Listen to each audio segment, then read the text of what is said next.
Hi friends, it's Read Aloud time. We're back to Chocolate Touch.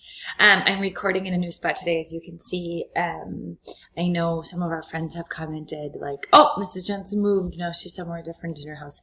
I got a new couch this weekend. Ours were not looking so good. So I'm just going to see if I like it as a spot to read. I'm not sure yet, but we're going to try it today. So off to Chocolate Touch. Here we go. Chapter 5. John hung up his coat, got his notebook and pencil out of his locker, and sat down on a small table just in time for the second bell, when Miss Plimsoll walked silently into the classroom. As soon as she appeared in the doorway, all the chattering and scuffling stopped. The 20 boys and girls sat straight in their chairs and looked straight ahead at the clean blackboard. "Good morning, children," Miss Plimsoll said. "Good morning, Miss Plimsoll," the class answered respectfully. Miss Plimsoll sat in her high desk, blinking her eyes as she surveyed the classroom. Surveyed. I hear that word a lot when people are building things. My husband, Wes, is an excavator, and he has to survey the ground sometimes when he is making sure that it's level or the right level so that he can start digging to build a house or put in a septic system. What do you think surveying means in this sentence?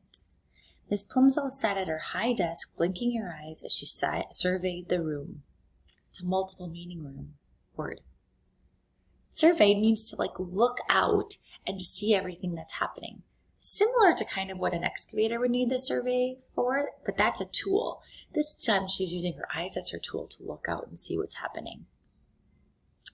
Then she opened a little drawer in her desk and pulled out a spectacle case from which she took out her reading glasses. Spectacles. Glasses are spectacles. It's the place that she keeps her glasses. She removed her long-distance glasses and put on her short-distance glasses, snapped shut the spectacles case, replaced it in the drawer, shut the drawer, tilted her head forward so that she could look over her glasses on her nose, and said, "This morning, children, we are going to have an important test."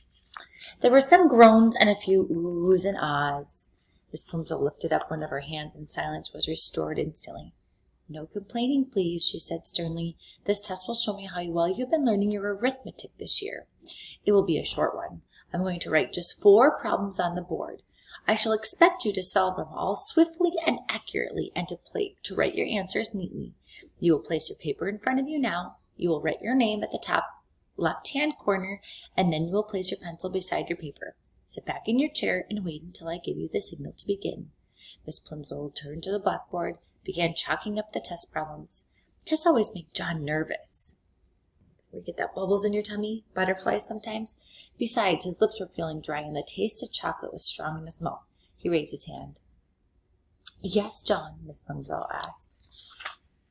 "Please, may I go get a drink of water? Please, Miss Plimsoll," he asked in a small voice. "Very well, hurry back. We're going to start in a few minutes." John gratefully slipped out of the room and quickly down the hall to the corridor to the water fountain. His tongue felt thick with chocolate.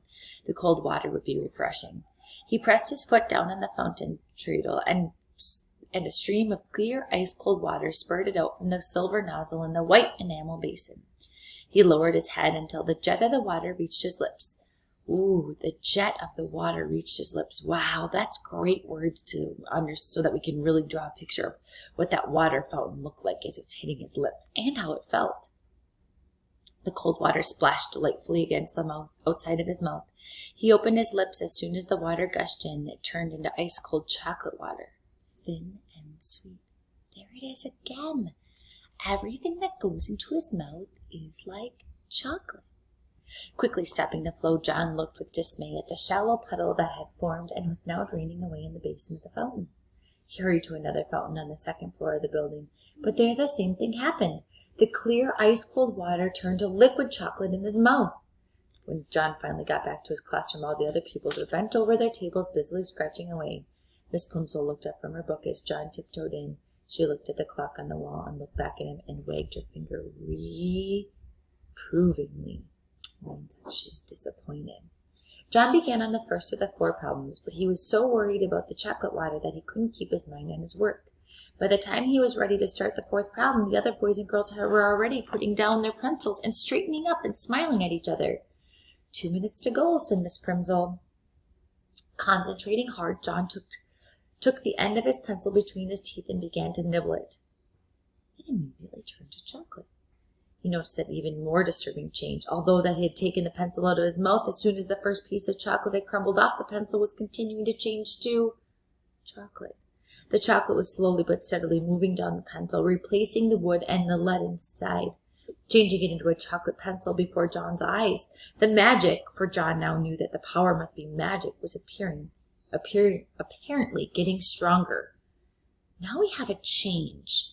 What's the big change that just happened in this story? So as we listen to stories or write stories, there's changes. There's things that happen as the problem either gets bigger or gets solved.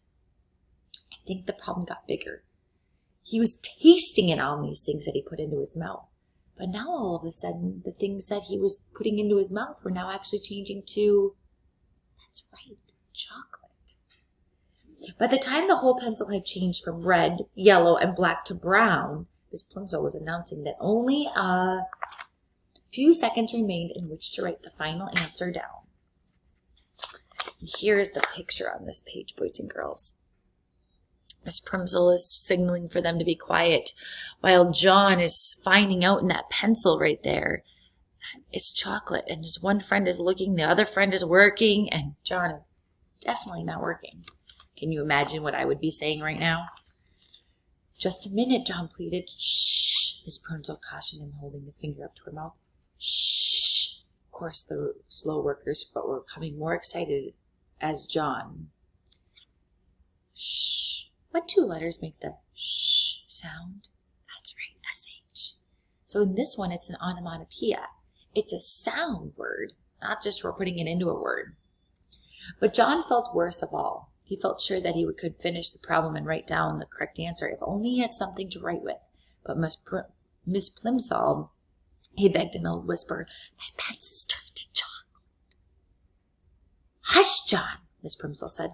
I'll speak to you after the bell. John tried to write with his changed pencil, but the point was too soft, and he only succeeded in making a chocolate smear where he should have written 72.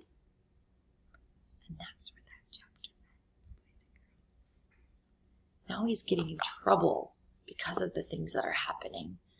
Do you think this chocolate thing is a good thing or a bad thing? Until tomorrow. Bye, friends.